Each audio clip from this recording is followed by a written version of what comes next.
Hey, welcome here to the second part of Module 4, where we're going to take an in-depth look at Social Security and how it can affect you and the people you know.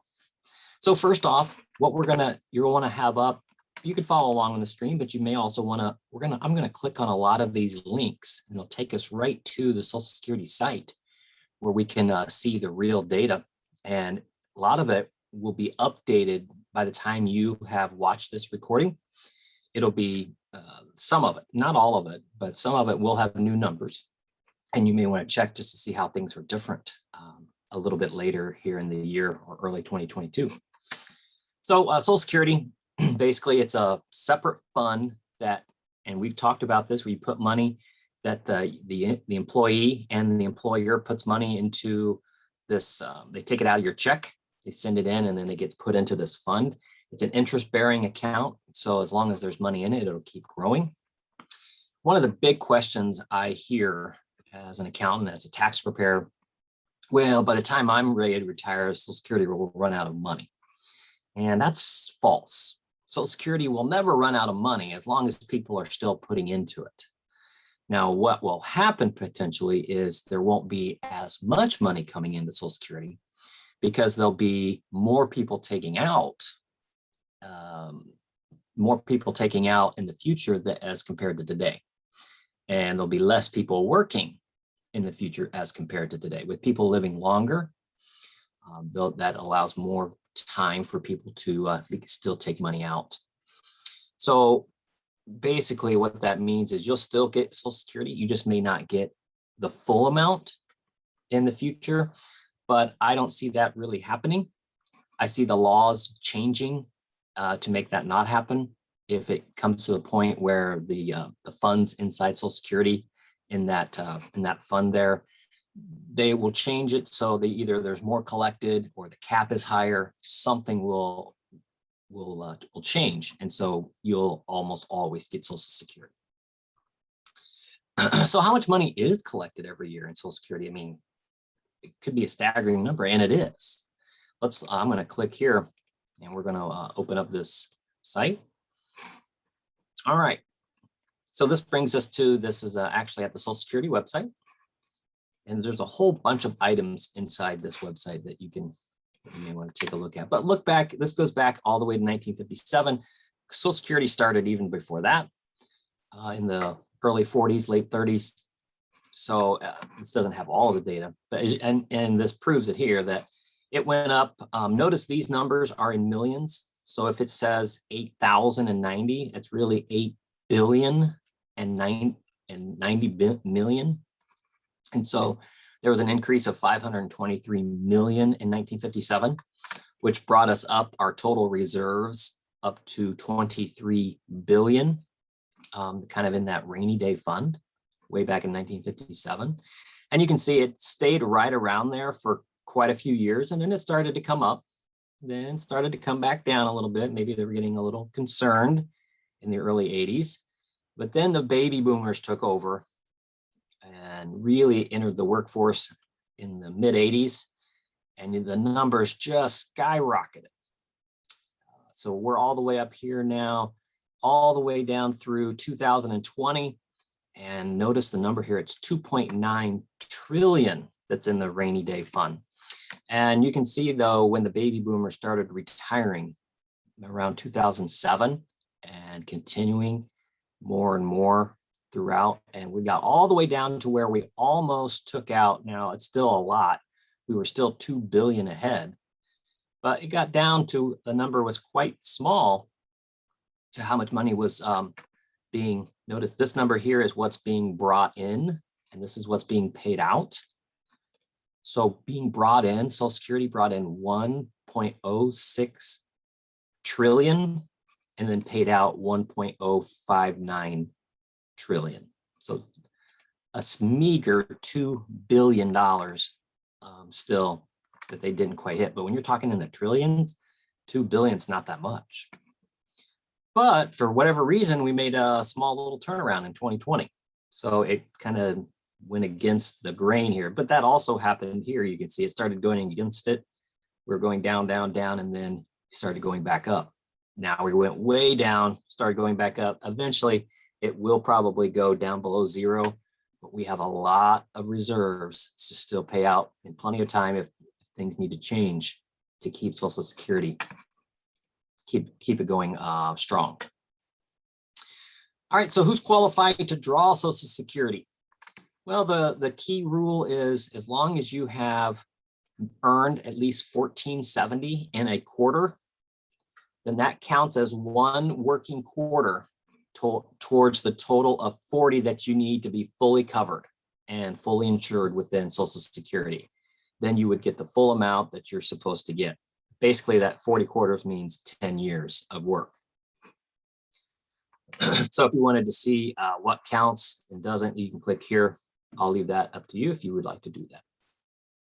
All right, so this also tells us who's fully insured. So if you wanted to know, do I count?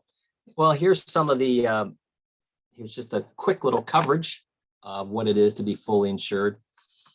So you got to have at least 1/4 of coverage for each calendar year after you turn 21.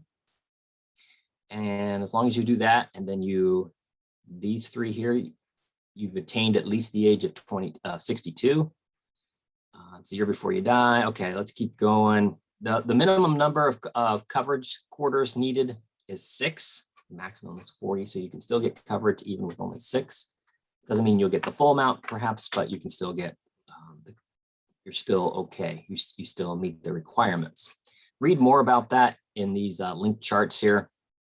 That's not my area of expertise, so I kind of want to get through that. Let's come down here to number 5. How many people are actually, I think this is interesting. So it was very interesting to look over here and see how much money is coming in. Well, how many people are actually collecting that money? And you can click here to find the actual chart. This shows here that we're up to, and you can see the numbers getting more and more baby boomers retiring, and they're still living longer. On average, we're up to 65 million taking out Social Security. And that includes not only the old age, but also disability as well. So you can see down here, I broke it out a little bit further. Those out of the 65 million, there's 9.4 million of them are of the disabled who are under 65 and collecting Social Security. Let's go ahead and look at this and I'll show you. Here's just a good overview. I usually come down here to table 2. Table 2, this is where I got the 65 million. You can see how it's increased over the last 3 years. This is the total 65 million. Of that, 55 million were of the old age and retirement. And here's come down here is where the disability, those who are disabled, come into play. That's a good overview there. When can I start drawing Social Security? So a good question to always have in the back of your mind. Well, what's the minimum? What's the maximum? I'll look at the chart here in just a second. But you can delay Social Security up to age 70 and increase what you're getting per year 8%. That's a pretty good increase. Can you get 8% just by through investing in the market? Maybe, not necessarily, but you're also starting to run out of years when you can enjoy the money. So there's a big gamble there to delaying. Yeah, you're going to make more money, but will you be able to enjoy it? Maybe, maybe not. You can start collecting, anybody can by the age of 62, but you will take a penalty. At the age of 62, the typical penalty is you're only going to get 70%. Let's go and take a look at this chart. This chart's pretty neat. This tells you, depending on when you were born, when you can start taking money out. And so most of us in this class are going to be down here in the last category. So your normal retirement age will be 67. Up until, I don't know how long it's been now, no more than 10 years. For everybody, it used to be 65. And so what they've been able to do is slow the growth of people taking money out of Social Security by raising the limit, by raising the age. And that's another thing they could do if we start dipping into the funds too much, is continually raising from 67 to 68, 69. Every year will add more money to it because people are still having to work and then they're not taking money out. Let's look here and you can see on this chart how much you get depending on your age. So if we come down here and we're going to mainly look at this category, 1916 later, if you take out Social Security at age 62, you're going to get 70%. Your normal retirement age is 67. So you can come over here to age 67, you can see 100%. And then you can see what you would get every year up until 67. So if you decide to draw early, you can. Here, you're going to be penalized. You're only going to get 80%. And note that 80% is for the rest of your life. So once you decide to start drawing, you don't then get the full amount when you get to 67. No, you stay at 80% of your normal earnings forever. If you do happen to wait until you're 70, remember it was 8% per year. So if you wait till 68, it's 108, all the way up to 70, 124%. At 70 is when it stops. You can't take more than 124%. That's a good chart to kind of see if you want to take early, how much will you be penalized per year? So should you withdraw at 62, 67, 70? Well, kind of depends. Not everybody's going to be the same. Look at your family genealogy. Do you have good genes? Do you live long? Does your family typically live longer than most? Even if you live long, are you going to be healthy enough to enjoy the money? How badly do you need the money? Maybe you need it soon. Or perhaps should you withdraw first from your 401k and IRA and hold off on your Social Security? I don't agree with that. I think you should keep your money in the 401k and IRA and take your Social Security, because your Social Security, you can't transfer that on to your kids or any other heirs or anybody you want to leave your money to. Whereas your 401k, if you don't use it, it transfers on to whoever your beneficiaries will be. Now, I wanted to show you, I have this breakdown that says, well, if I collected at 62, when will it actually, the penalty start hurting me? Well, I actually wondered the same thing. So I made this chart. This chart shows, if it says here that this is assuming you get paid $18.83 a month. So $18.83 a month transfers, and what that means is you make $22,500, or almost $600 a year, which is pretty typical for today. When I do taxes and I get people Social Security, if they've worked their whole life and made a decent living, then they'll get at least this much, if not more. If they start collecting at age 62, they're going to have a 70% amount of that 22,000. So this is what they will get instead. So they're going to definitely take a hit. But they start collecting money, so they're already 80,000 ahead of the person who has decided to wait. So they have $80,000 that they've been able to play with during their perhaps younger years. Now, when it starts to catch up, and you can see the numbers start getting closer and closer, right here is when it turns around. Somewhere between the ages of 77 and 78 is when, if you waited, you will actually have more money. You'll have surpassed the 62-year-old, and you'll have started to have more total. Now, every year you're getting more, but you still haven't caught up to that $80,000 head start that they had. By the time you're 78, then you start moving ahead, and it starts getting further and further apart. So here they're 9,000, here they're 16,000 apart, just because they're making an extra about 6,500 or more a year. Now, if you wait till you're age 70, your amount goes quite a bit up. You're all the way up to 28,000, but you've missed out now from the person who has started collecting early. They've got an extra $126,000 on you. So it's going to take you a little while to catch up. Not too long though, because by the time you're age 80, you will have caught up. Really, by the time you're age 79 is when it's a little closer. You're really close at age 79. And you'll have caught up to your counterpart, a 67-year-old, by the time you're 82. And then you really start pulling away. So if you think you're going to live well and live long, you'd probably want to wait till you're 70.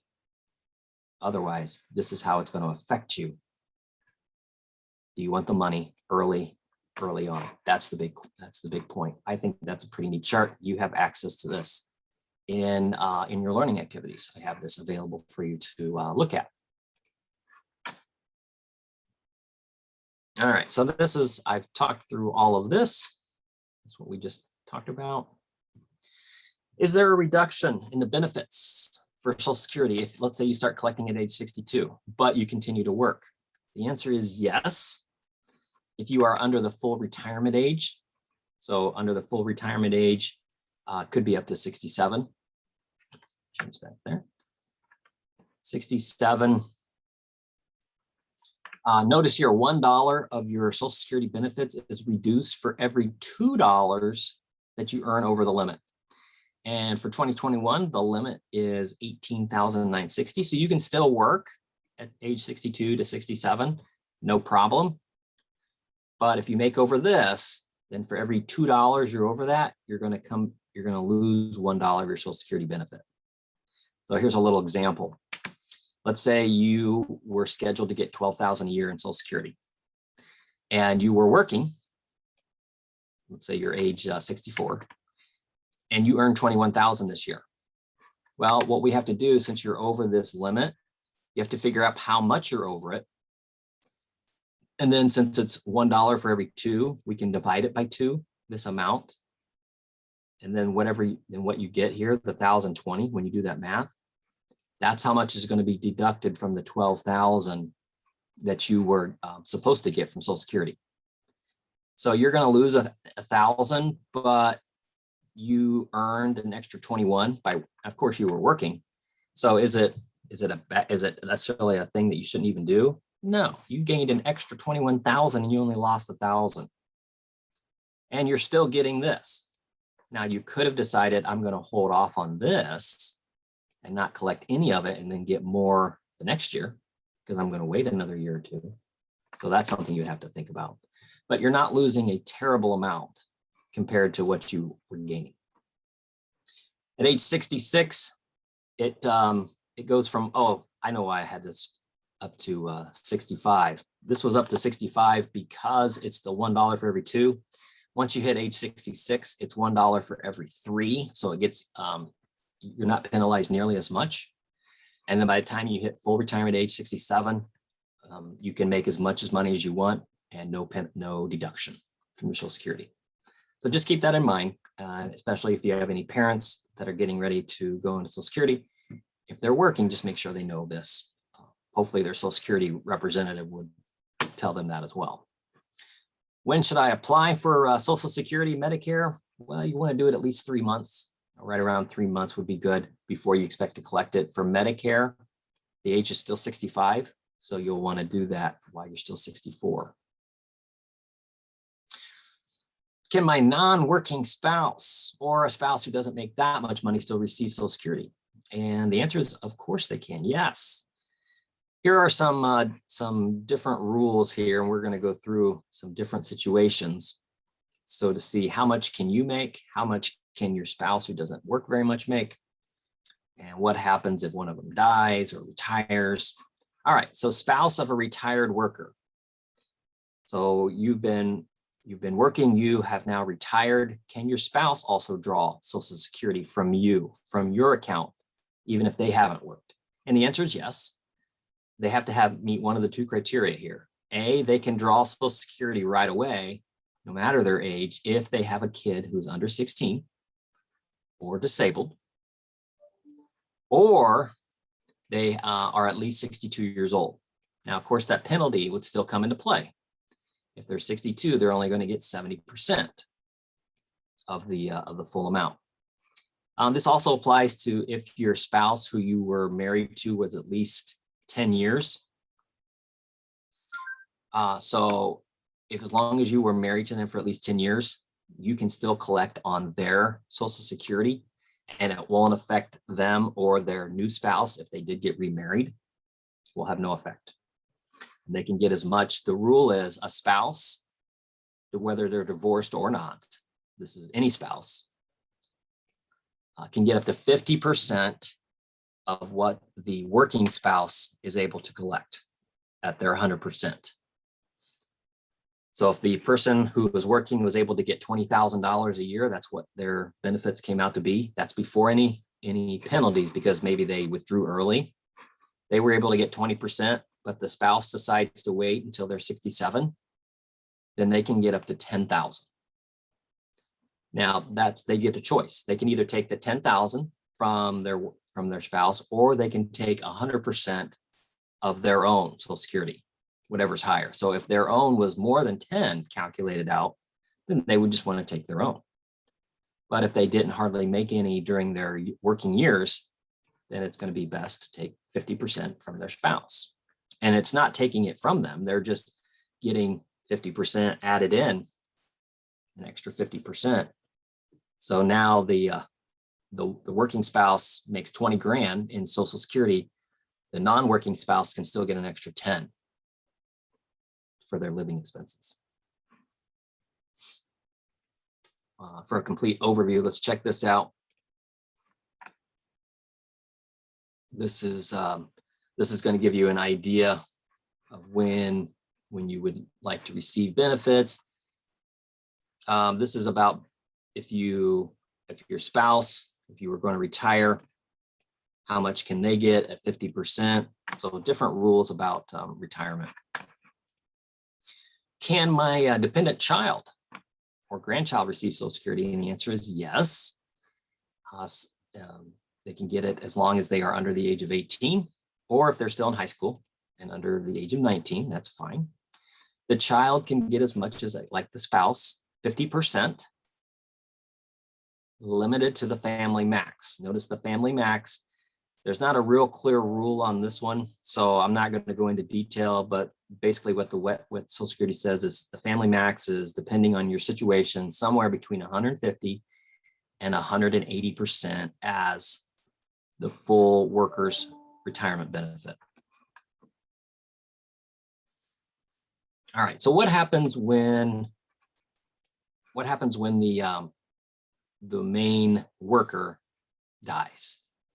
So the widow has options. The widow can still continue to receive Social Security from the deceased spouse, but instead of only getting 50%, if that's what they had chosen to do, and because the spouse wasn't taking their own, they were taking 50% of the working spouse, they can bump up to 100%. The spouse can now basically take over the working spouse's Social Security. And there is a little bit of a benefit here. They can start taking it as early as age 60. So a widow, they'll help them out a little bit, give them a couple extra years of payment. The widow can also, even if they're not at the age 60, they can start taking Social Security if they still have children at home and the children are younger than the age of 16 or disabled. So this is about remarrying. I'm going to have, if you want to know more about that, definitely click on here, click down here to go in here. You can definitely want to click on any of these if they interest you more. A lot of it's maybe not going to interest you, so I'm not going to take a lot of time. I'm going to try to spend time on the areas that will affect the most people. We had briefly talked about this. This is what you can receive from Social Security for funeral expenses. Not very much. You would apply here. Go here for this site to see if you can get the funeral, at least the 250, 255 will help some.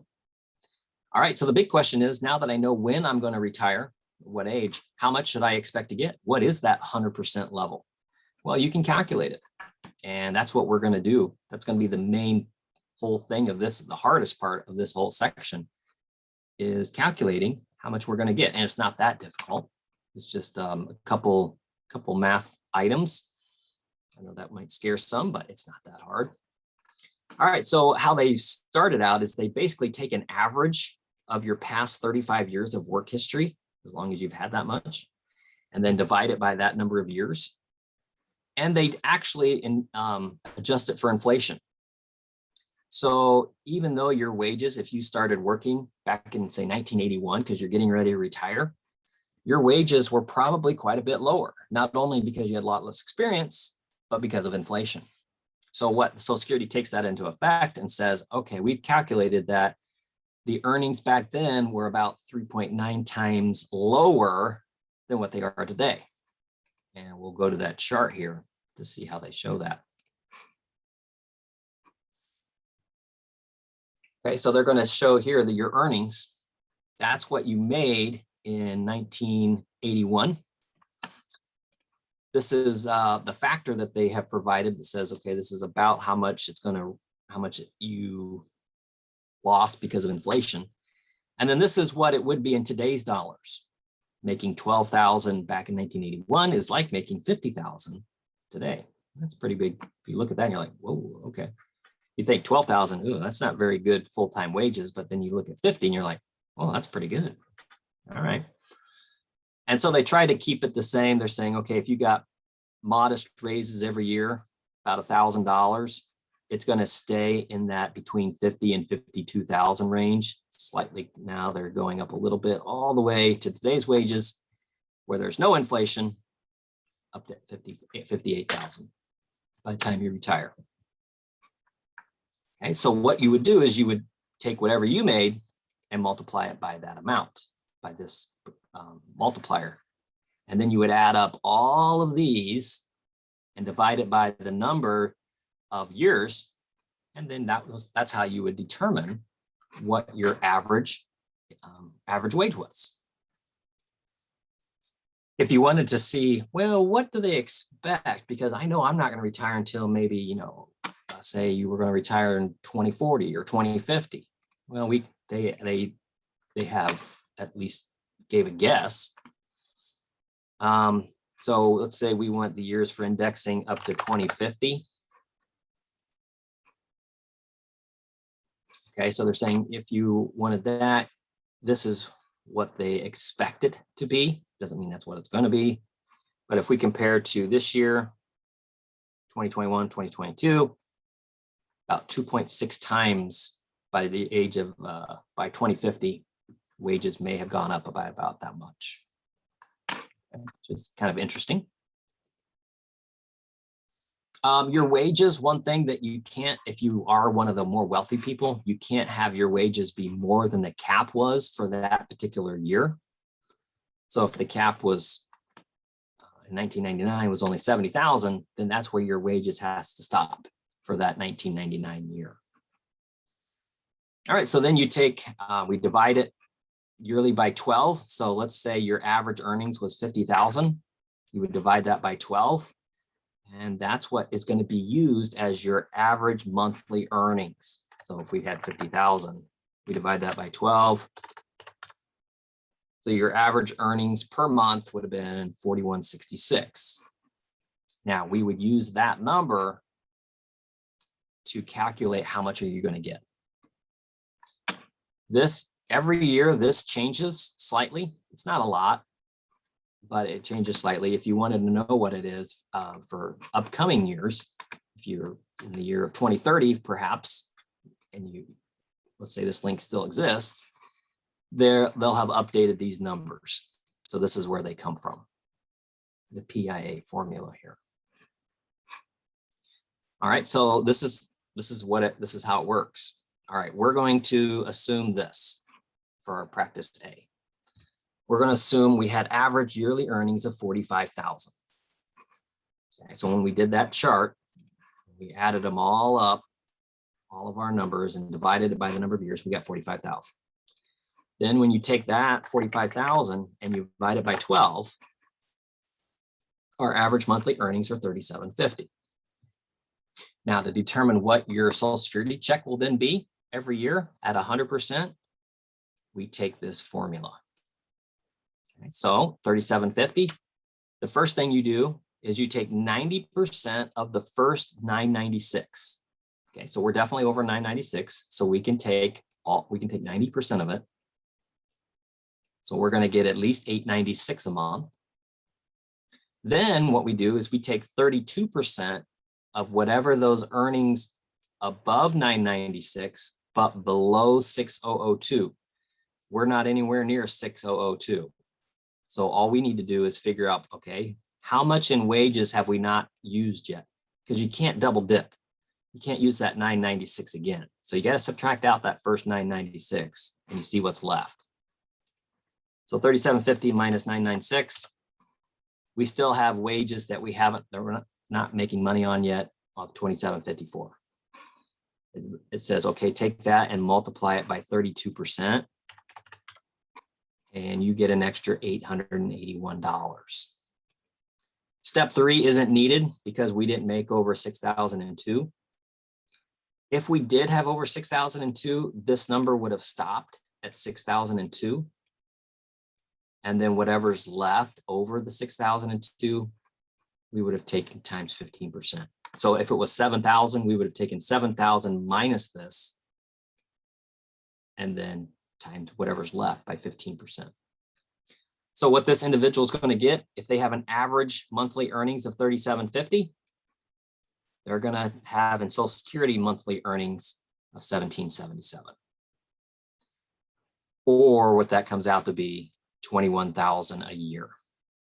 So you have to think about, okay, Social Security, well, is that okay? Are you able to live off of approximately 45% of your average earnings? So remember, the average earnings was 45,000. Now, once you retire, you're only making 21,000. Are you still going to be able to pay off everything? And that's where your 401k then comes into play to help supplement any other money that you might need.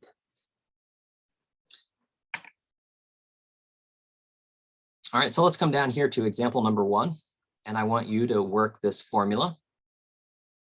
This person has a much higher average annual earnings, and I want to see what you get. So like what we've done in the past videos, take the time, go ahead and pause, and let's, I'm going to bring up the answers to see if you get the average earnings, what to expect if you made 77,000 on average.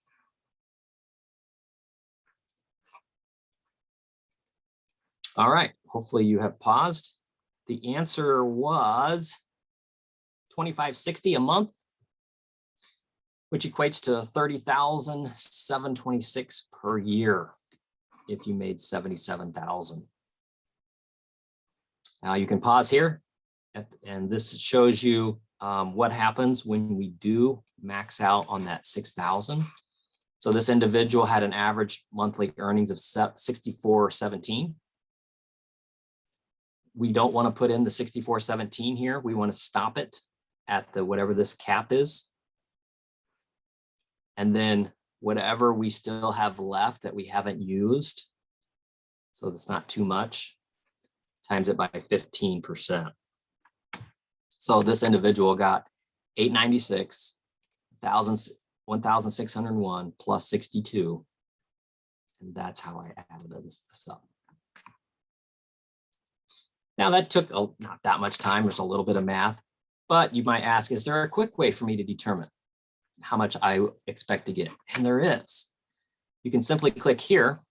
Let's do that. And this site, and let's just do an example here. You put in your date of birth, and in my example, I've got 09/01/1980. Annual current earnings, let's say we make 42,000. We don't need to put anything here. Expected retirement month, let's put 09/2047. And then we can see what are we going to expect to get in today's dollars, or what are we going to expect in 2047 dollars. So let's first do this one. What do we expect to get? At that earnings, we would expect hopefully $2,048. And now I've made these about a month ago, these answers, so we'll see if they've changed. They do change a little bit every month based on when you retire. So let's see what they are. Oh, that's way too much. I haven't put something incorrect. Because here, when I calculated, it was only 1663, and that's about right. This seems too high. Oh, I think it's my date of birth. Yep, there it is. Date of birth, that should be 1980.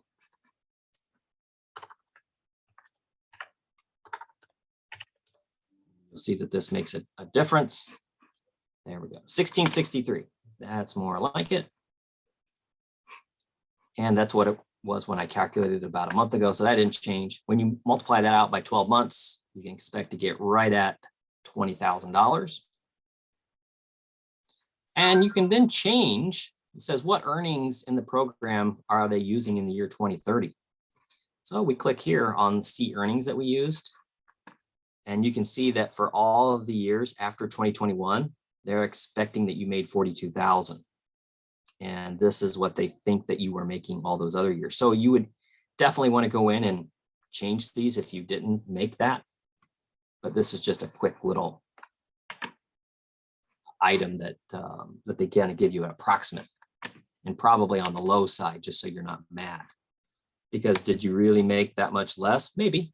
Or are you only going to make 42,000 for the next 25 years? Probably you're going to make more than that, hopefully. And so that takes me to my next question. What if we moved that to 48,000? How much is that going to change our answer? And it did change it. You get an extra little over $100 every month when I make an extra 6,000 a year for those 25 years. Okay, so let's take that back now to 42. And what I wanted to, our last thing to do is I wanted to do it in inflated dollars. How much are they expecting us to get in those 2050, 2047 numbers? So in today's dollars, it was about 1,600. Well, it's going to be more than that in the future. Remember, it was like 2.6, I think, or something, some percentage or some multiplier. But they're saying, okay, it's going to be about 3,900 that you would expect by the year of 2047 due to inflation. So I thought that was pretty interesting to think about. All right, a couple of our last few items here, and we'll finish up. What about those who are disabled? Who is allowed to get Social Security if you are disabled? So this is for quite a few of usually somebody in a family within an extended family is disabled and perhaps collecting on Social Security. So the number of work credits you need to qualify depends on your age when you become disabled. The default number is you need all 40 credits, the 10 years. But if you become disabled before the age of 24, perhaps you were your whole life, you can qualify for Social Security if you have just 6 credits earned in the 3-year period when your disability, ending when your disability starts. So in the 3-year period ending when your disability starts, so you can see if you would qualify there. If your age is to 24 when you become disabled. So basically, I believe this is saying if it was like age 21, as long as you had 6 credits, you're fine. And then this one here, age 24 to 31, if you become disabled within this, then you can qualify for working half the time between ages 21 to the time you were disabled. You have credit for working half the time. So I had an example. If you become disabled at age 27, you would need 3 years of work or 12 credits because there were 6 years in between 27 and 21. If you're age 31 or older, typically you need the full amount of credits, the whole 40 credit hours to qualify. All the information you could possibly want to know about the disabilities, click here, and it can send you on to other places as well, other links within that site. If you become disabled, can your spouse collect? Can spouse collect due to disability? The answer is yes. Again, the 62 years old, the 50% max, and then you also have to worry about the household family max. What about your dependent kids? Can they collect if you get disabled? The answer is yes. If they are under 18, they can collect a check from Social Security. Again, the max is 50%. Disability and families, click here. All right. Some facts here. I didn't get these updated, but they're going to be very similar. it may go up $20, $50 at the most. Average monthly benefits, you can do a search on it. It was so $1,543 a month is what on average is paid out to an individual. So if you take $1,543 times 12, $18,500 a year. 22% of individuals live on Social Security alone. So those that that are retired, we'll just say retired people for right now. 1 out of 5, basically, almost 1 out of 4 live on Social Security alone. 1/3 live on almost Social Security alone. They have a little bit extra coming in through other sources like a 401k, but not much. And I thought these were just some interesting little items. Who got the first Social Security number? Who ironically died at age 61 and never actually got any Social Security benefits, but his widow did. I thought that was interesting. Who was the lowest? What's the lowest Social Security number? And then who was the first to receive Social Security benefits? This one was really interesting. So this individual here, Ernest Ackerman, I guess that's a female. She paid in 17 cents in January 1937. Or I can't remember who this was. Maybe this was the author. I can't remember. But okay, here's the, her name was Ida Mae Fuller. The first to receive monthly benefits was from Vermont. She retired just after the Social Security went into effect. And she started collecting at age 65. Notice here, she had 3 years under the program. And in total, she contributed a whopping $24.75 that she paid in through her taxes. Her first check was for almost the entire amount when she retired. So something was a little off. They didn't quite have the calculations down there because she only contributed $24 over 3 years. And in one check, she collected 24 back. She continued to collect for 35 years. She lived to be 100 years old. So she collected over that amount of time, $22,000, and she only contributed $24. That is one return of your investment. Wow. All right, that's going to conclude here our module 4. Hopefully you really got something out of the Social Security. I think it's very beneficial. Everybody it can use it. It's just something everybody should know. So I will, with that, hopefully you got something out of the 941 as well in the previous lecture, and I'll see you next week in module